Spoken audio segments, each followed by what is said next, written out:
Vous qui nous suivez nombreux sur Internet, pourquoi pas nos téléspectateurs nombreux qui nous suivent, nous allons tout au long de ces numéros, Grand Homme, Grand H, votre émission que vous aimez bien, vous faire découvrir un grand, connaître l'homme et ses réalisations, la grandeur, son savoir-faire. Lui, c'est le PDG d'Ox Dieka que vous allez découvrir et surtout le cadre vraiment spécial, un cadre idéal, un cadre respectant les normes environnementales. Et nous sommes à Vatité, plus précisément les Héros, Flat Hotel Restaurant, là où nous allons recevoir notre invité et le gérant de ces cadres, les Héros. Alors, pour en savoir plus, ne zappez pas, suivez les caméramans Moron Jambé, le réalisateur, et vous allez comprendre qu'il y a quand même une surprise pour vous. C'est parti.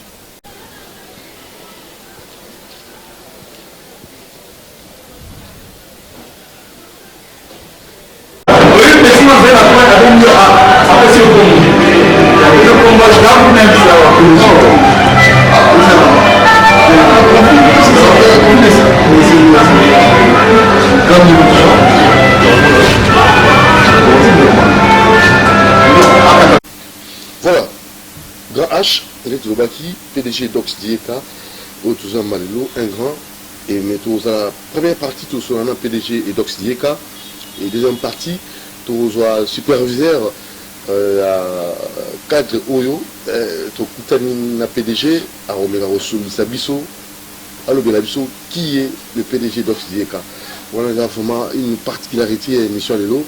Donc, deux volets, premier volet, l'homme, autre Moni Mwakala, notre grand de ce soir, le PDG d'Ox Dieka. Bonsoir. Ah, bonsoir, bonsoir, petit Nanga, journaliste.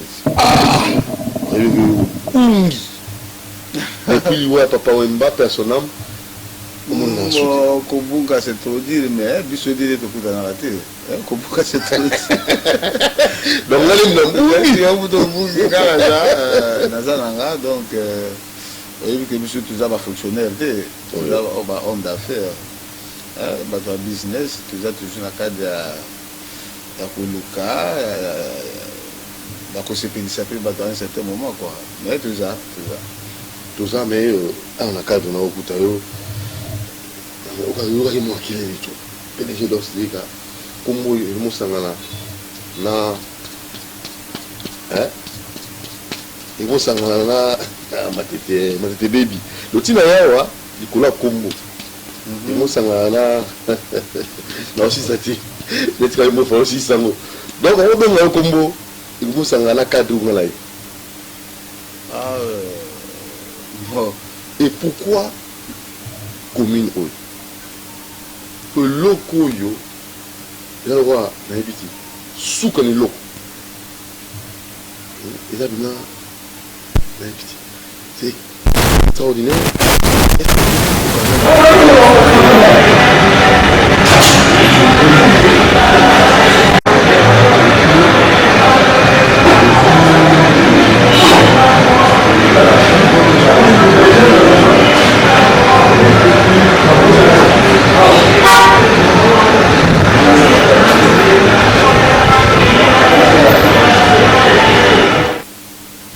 Jeune évolué entouré, c'est quoi une cause à la sociale? Non, merci monsieur. Donc, les Japonais ont besoin de trop socialité, mais des natures dans la sociale. Oui, avant beaucoup là, quand vous avez petit, vous avez des années qui. Toujours.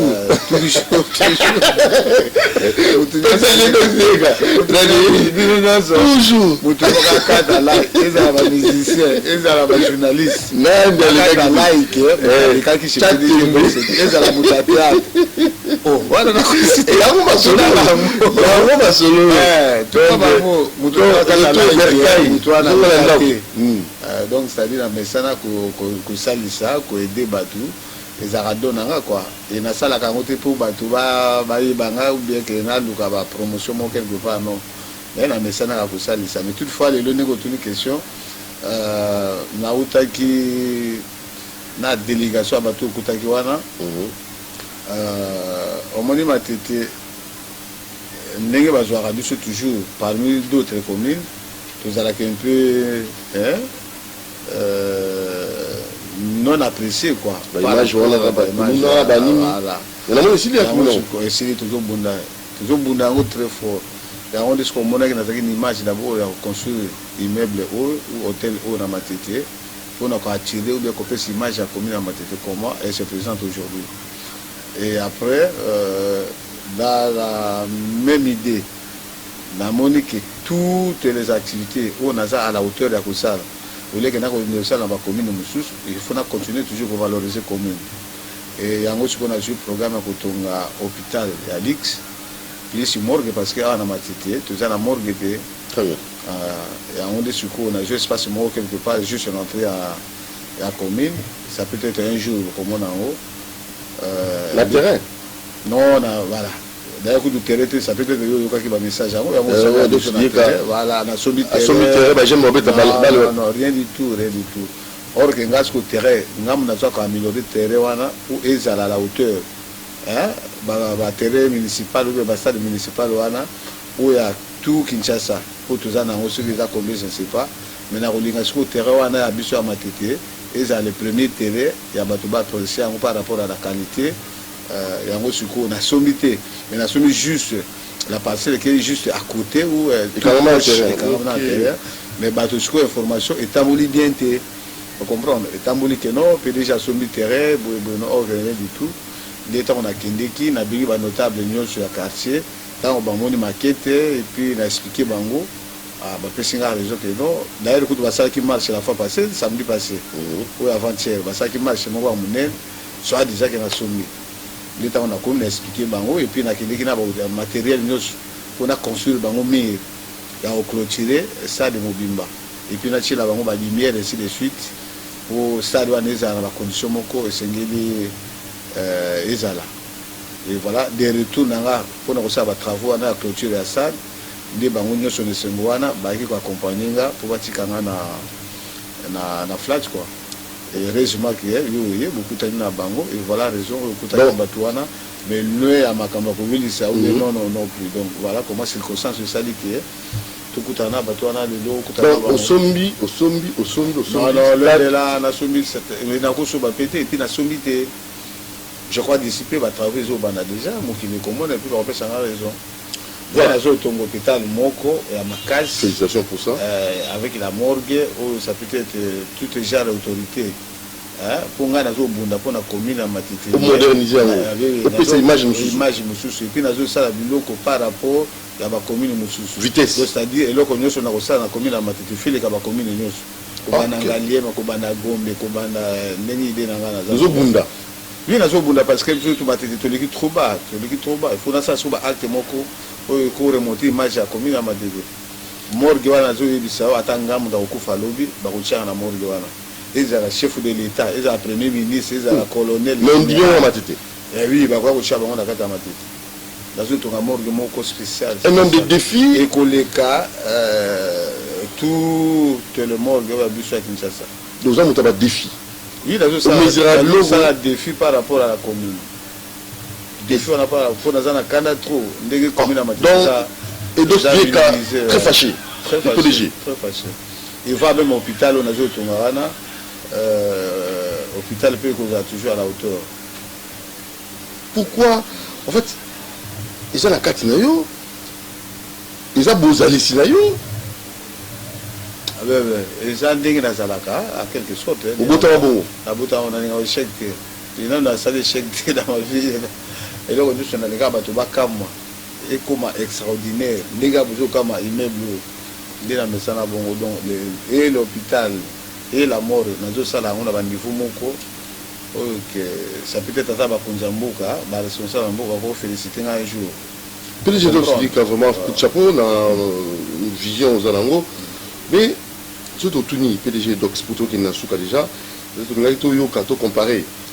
Aussi c'est la première partie, deuxième partie est aux Rodrigue, aux Alix superviseurs, tout le cahier, dans la facette cachée, il y a PDG et Dox qui est dans le cadre de l'émission Grand Homme. Vous se sentez à grand? N'est-ce pas, monsieur le Grand Homme? Non, on a évité. On a évité. Qui bâtonné va encore apprécier, mais on a encore senti grand ou pas. Non. D'habitude, un simple monsieur, un volontaire de tout faire. Un volontaire? Un volontaire de tout faire. Mais qu'on se sentit grave. Pour cause de la grand, pour un grand, il est grand en quoi? Bah, pour être grand, il faut faire non, quoi? Non, c'est ça que je dis. Donc, on a dit cause de la grand ou pas. L'essentiel que l'homme de conviction, il y a que ça la macamero c'est pays sabat. Pour ça peut-être bâtonner pour apprécier qu'il y a un grand. Donc vous avez donné, on peut s'assurer, on a tout. Voilà, que c'est Pélissayo, que c'est Pélissatel, c'est tout. C'est ça mon devoir.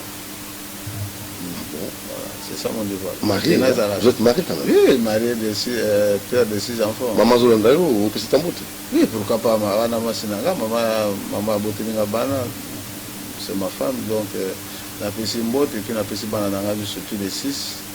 À partir de Maxi Dieka jusqu'à Ribé Dieka, tous les 6. Vous tout baqué dans mon business ou Non, la première fille, Aza docteur, qui est à l'hôpital, pour gérer en gros. Et la deuxième, qui va en sur la préoccupation. Ok, baqué de royauté. Mais seulement les gars, qui PDG sont fandis, événement où ça peut pas se minimiser.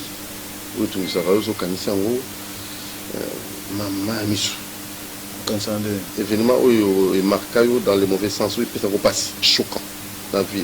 Non, événement où il n'y aura pas ces arrêts à l'Iwa à Papa Nanga, l'Iwa à Papa Wemba.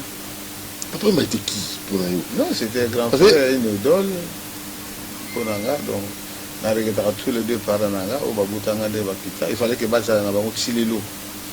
Mais malheureusement, ça va jouer déjà avant. Et puis, deuxième, c'est l'Iwa à Papa Wemba. Ce sont les deux choses que ça n'a pas passé dans mon cul. Les restes, n'a pas passé dans les ratés, n'a pas doublé dans les ratés. N'a pas répété, n'a pas toujours joyeux, à l'aise, moralement, tout. Évidemment, puis ça, c'est mon avis d'événement. Et puis ça peut être sous Kanissa. Et c'est un mingi par rapport à ndenge na Boutabana Nanga. Tous les 6. Et puis ça m'a fait ça avec décoration mon na Bouta tous les 6, 3 garçons, 3 filles. Wow. Une décoration à mon un peu spéciale quoi. Pour comment on a battu sous Moutabouti na 8 mibali na mibali. Azanga basi. Nous comment on a abouti na 5, abouti ka mibali na mibali, ou bien basi na basi. Il y a un certain moment comme Luka de tous les moyens pas à moi si parce qu'à travers le bout à moi c'était mieux soit ça traumatise on a commencé à tout déplacer pour Luka qui s'en dingue donc on a pas biloko na tout ça m'a fait ça automatiquement bayemba yo babwaka yo PDG d'Oxyeka mais dans Nzimbo oyo peut-être artiste moko parmi tant d'autres vous amoureux culture vous avez regardé ba musicien mingi sur yo kiango obendenge babwaka ndenge bayemba et ça la coupe bien. Non, Banzembo tout. Pour que tout ça va mourir à Mabanga. Moki paye binga c'est à partir à Mabanga. Ça peut être que tu vas jouer la gamme en dingue moussous. Mais c'est pour le business. Mais bisous ton business c'est tout à fait normal parce que n'est pas le babou. Na compétition aventure moki les gars qui dernièrement a voyagé quelque part. Oui. Et tant on a zongi na combien na DGM. Na ju passeport na na PC. Quand on a pu passer passeport, on a mon garçon à Nathalie.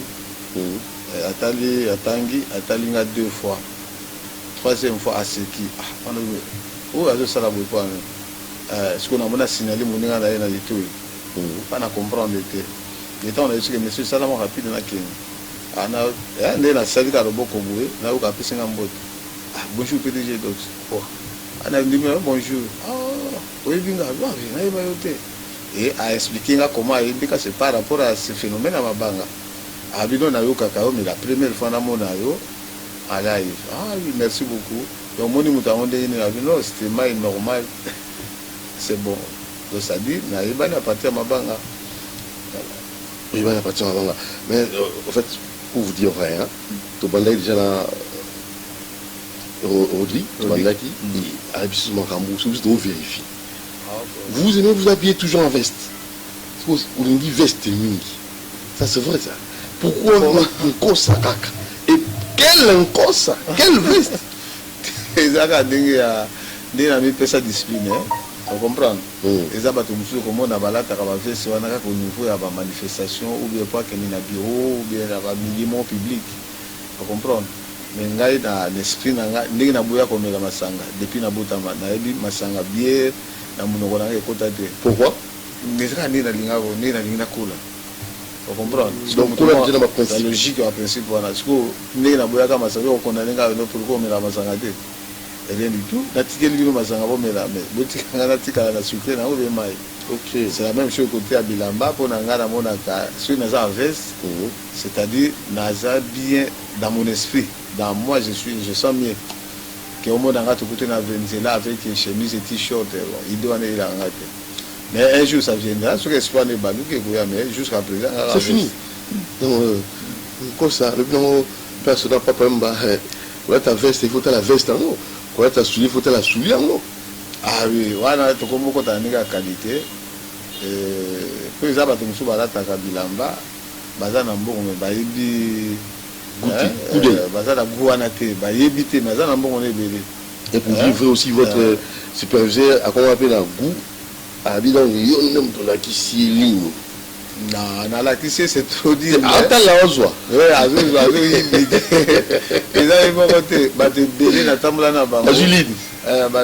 à courage, Johanna, a passé dans cet exemplaire quoi. Et puis c'est presque tout le monde va apprécier azalaka papa moko azala propre alataka bien et tout ça donc et votre ami d'enfance beaucoup naye ou botanga naye ou tilo bozanaye vous repesa mbote ou tout bata kombo naye je vais balete non balete nazala le seul et unique le gouverneur Nerombungu fuma banga mo oh Nerombungu wana makila wana venaye c'est la seule personne parce que vous allez na tika uzala camarade mi balimisa depuis na botama. Pourquoi? Évité. Na tika uzala mi balimisa de. La seule et unique ezaka. Oh, le rombungu. Ça c'est exceptionnel ça. Te wana za pela pi makila. Pire blague. Alors, do ata yo surtout swani na yo kendo senga intervention pa na. Direct automatique. Makambe bunga ngana yo mutiri nero alobi mbalamu. Ah, j'ai passage dans une zéla. Oui, quand on s'ouvre, attends pour elle, mon vie de péché, qui n'est pas naïf, on se pète. À travers les mamans, c'est bien. C'est pas vrai ça. Ça c'est automatique. Le seul et unique. Alors, Lélo, on est la politique. Non, politique. On a business, businessman. Alors, businessman, nous, la politique, ça c'est très bien. Dans le cadre de la business, nous, pour les Congolais, dans le cadre de la business, agence, vous avez une agence, agence. Ah, donc vous en arrêtez trop. Agence, arrêtez trop. Mais on me colle trop. Mais toutefois, nous avons une agence en douane. Oui, agence en douane. Vous avez Kalawana, agence en douane. Oui. Et après, tu as complété construction, société à construction. Déjà. Donc, il y a Rotonga, Balabala, ainsi de suite. Et là, il y a comme. Donc, vous êtes prêt? Oui, à tout moment, dans une équipe d'ingénieurs, tout le monde. Donc, domaine de la construction, des fois. Ah bon? Donc, voilà. Et voilà, c'est le deuxième. Et puis, troisième, on a continué à hôtellerie. Ok. Et puis, quatrième, on a joué ça déjà hôpital. Et cinquième, ça peut être un bombi. Pour nous, ça peut être ça va folie.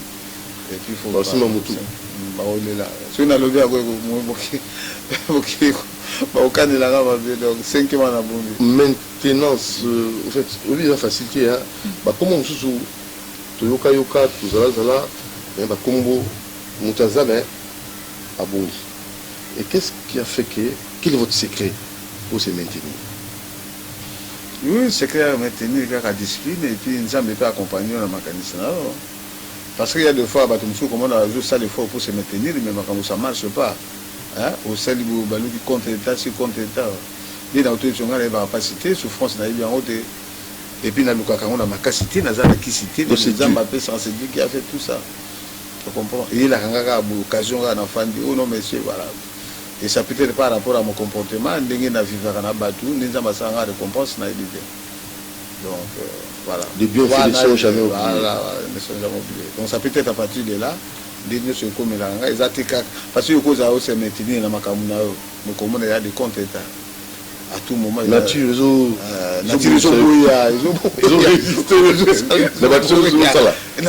vraiment. Ça peut être comme maman, papa, et il y a des fois, que nous pour rien. On comprend pour rien. Mais seulement sans cours, toujours sans cours sur la province. Mais comment dire sans cours? Ah, ça va pas. Comment en tant que leader à Sankou? C'est pas la politique, bien sûr. Mais aussi, il y a plein d'ennemis sans cours. Sans connaissance, en fait, le développement à Sankou. Non, développement, il n'y a rien. Vous pensez à ça?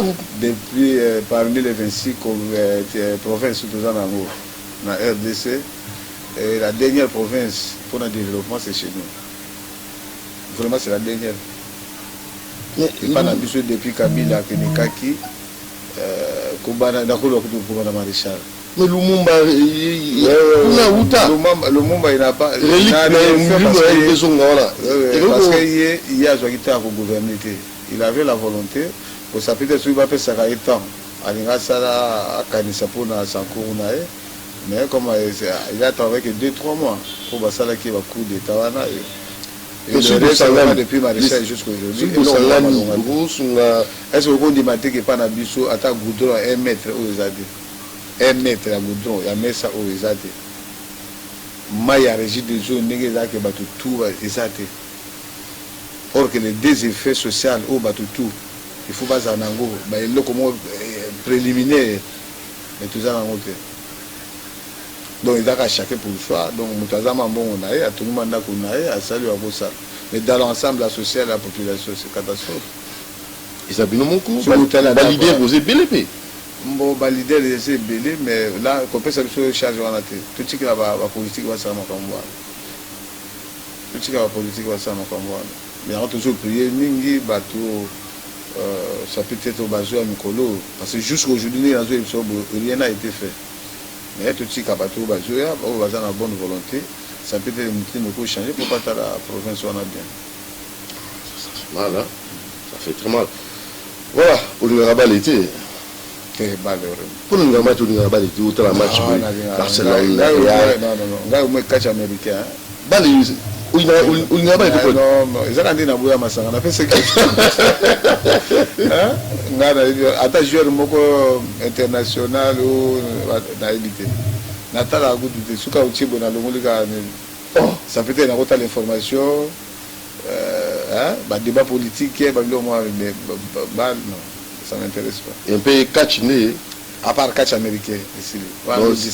Système Bagangini. Oh, oui.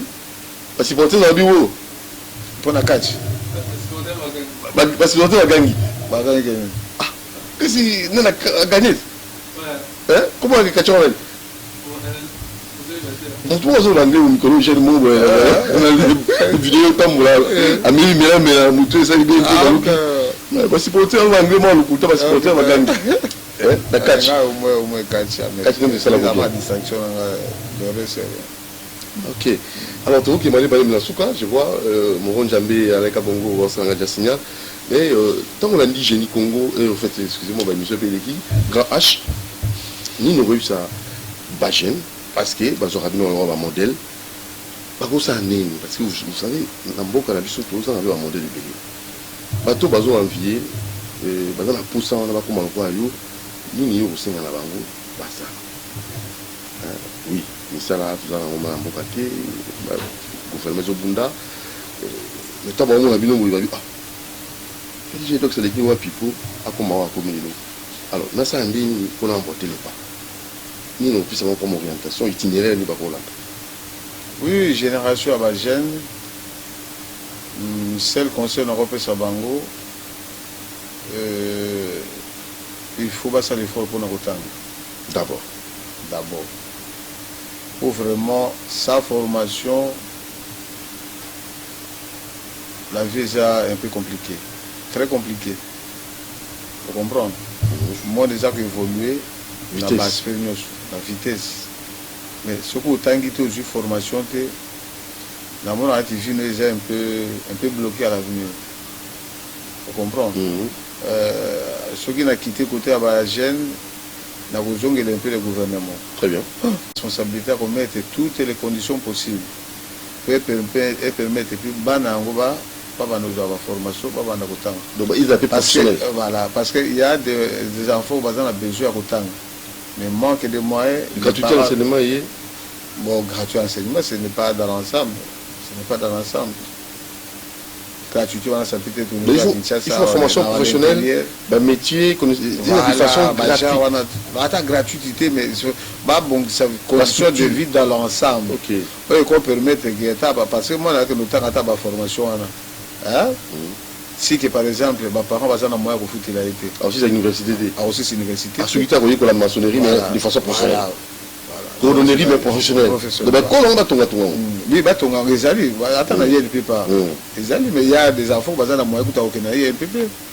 On comprend. Limité. Voilà, bah ça limité parce que moi ils étaient combien des enfants on a joué à Kawa ou bien bande kumo au papa na lingina kende yel pépé mais voilà parce que kibiso formation tout $150 mais naza na ngote.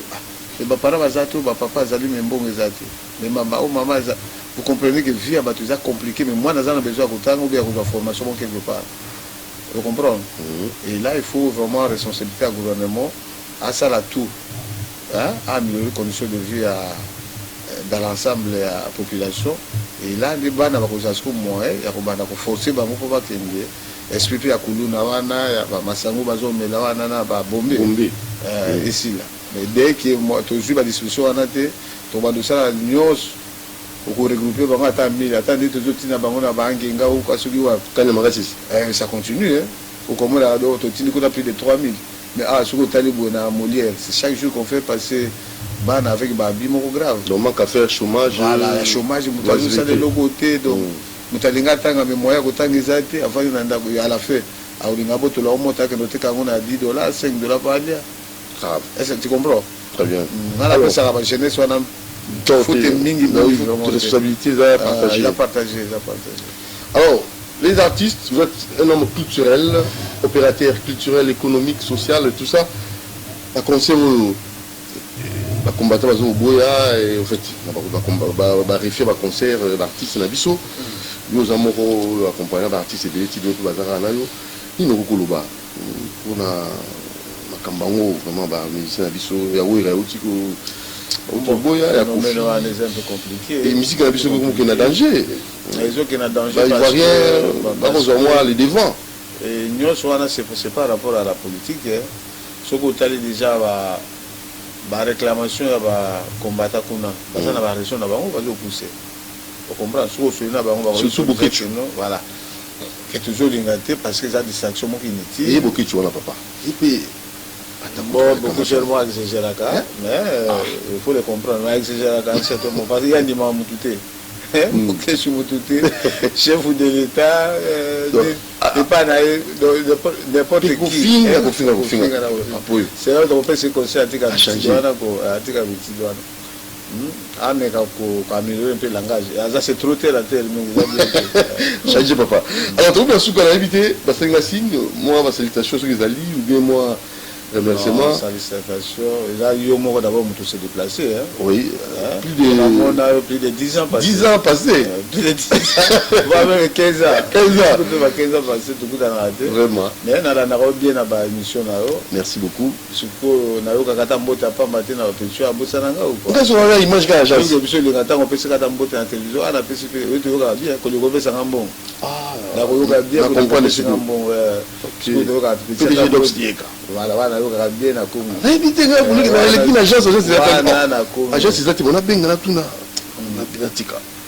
Vous rendez au changement d'activité. Activité de ton complet. Na yeba kiti.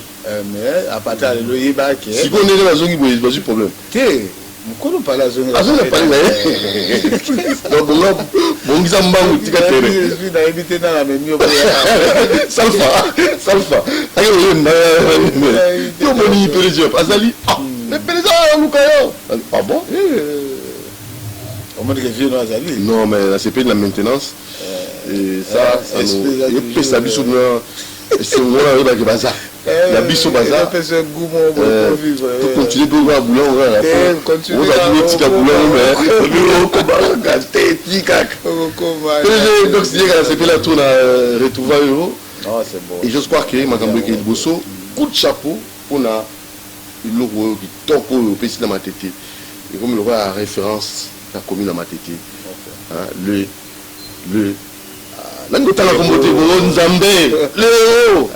donc na vitamine on a parlé na mandina 49A donc souka neloko donc du mon tili so na six émissions pour kutanga dans na mandina 49A na matete wana dans na quatre kitoko architecte ango ye moko concepteur yango ye ondima sobo ondima yako vérifier terrible à la prochaine occasion. Merci beaucoup.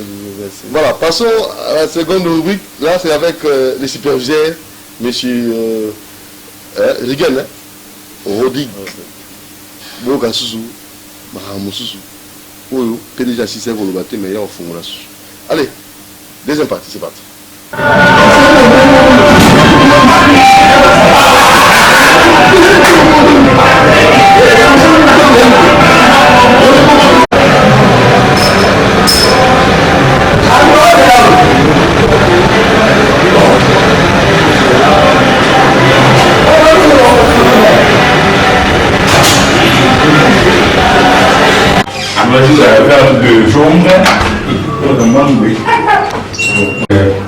Ne sont pas mettre le nombre comme chambre 1, chambre 2. Non, si on essaie de mettre les couleurs, on essaie de différencier les chambres d'angle avec des couleurs.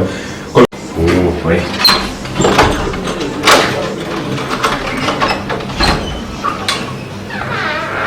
C'est un nom. Tout est jaune à l'intérieur. Tout est jaune. Non, c'était pas ça. Voilà. Alors, ça c'est la chambre mauve. C'est la chambre mauve.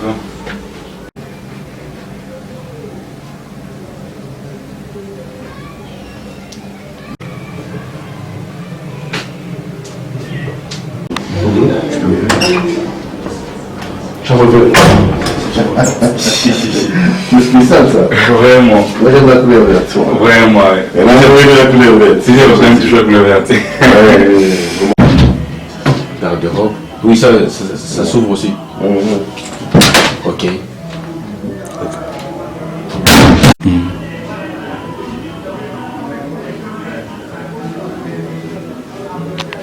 On verra si ça après, quand on va donner dans le jour. D'accord. Tout ça. Ici on voit ça dans la poteau, mais ça on va des pieds sous. Mais ici ils sont à Paris. À Paris. Ils sont à Paris, et tout réveillé là. Non, mais c'est Paris. C'est pas l'autre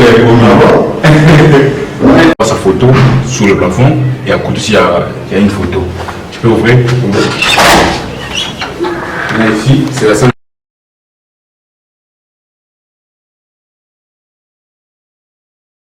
Et Non, sa photo c'est sur le plafond. Je peux changer quoi ouais, ça. Et si vous êtes logé ici, vous avez droit à la connexion Wi-Fi, droit au petit déjeuner chaque matin et droit à la piscine. Ok. Donc ça.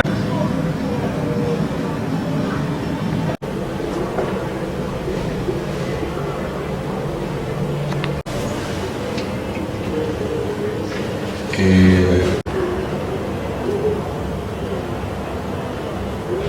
la différence. Ah oui, oui, là non. Voilà, l'homme moitié est en cours. Le gros plafond, à se rappeler. Ah,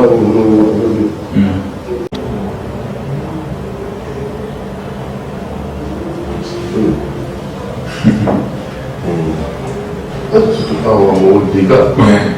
Oh, ah. Ah, oui.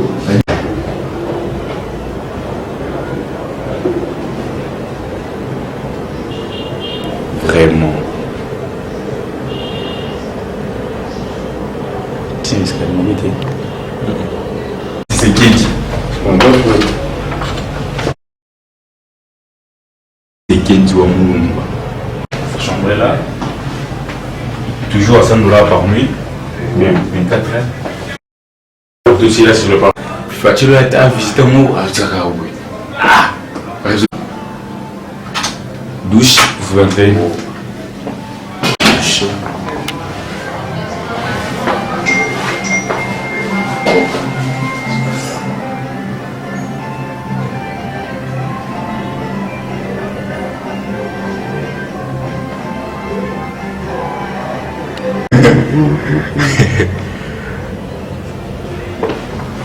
Ça, c'est pas Wemba. Papa Wemba.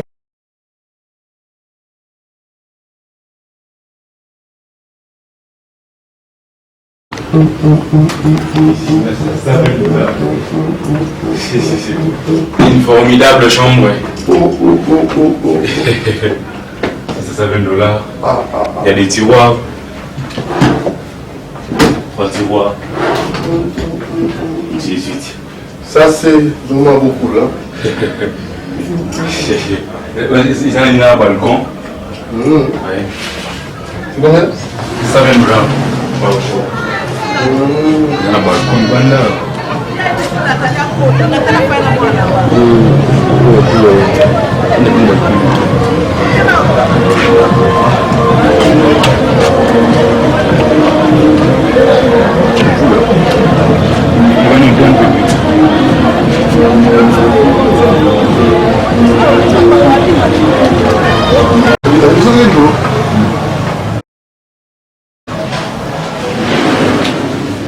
À 12 ans, or.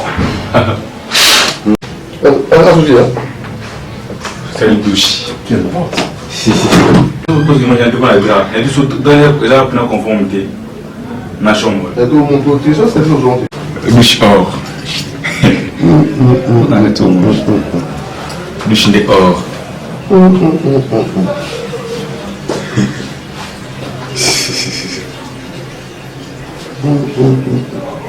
C'est un an, hein, c'est ça. Ah, on se le vendit. Et tout le monde a vu. Bonsoir, chef. Bonsoir.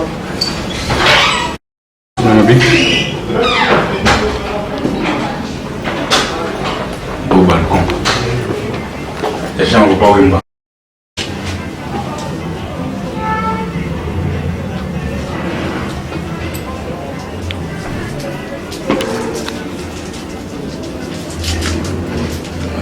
On paye à 100 $.